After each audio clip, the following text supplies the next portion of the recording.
काटे हम ऊपर से लगनी जे जाते बात के बात रहे कुछो न बुझत काम भइले न जानी गरम ओठरा ही के रंग के हम हो गए ओठरा ही के रंग के हम ओठरा ही के रंग के हम हो गए ओठरा ही के रंग के हम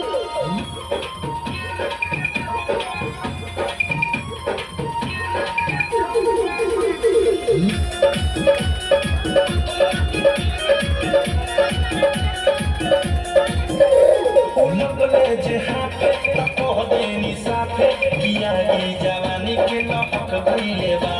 आवो हई धर कुछो तो कर ई मनवा ये राजा बहक गइले बा लगले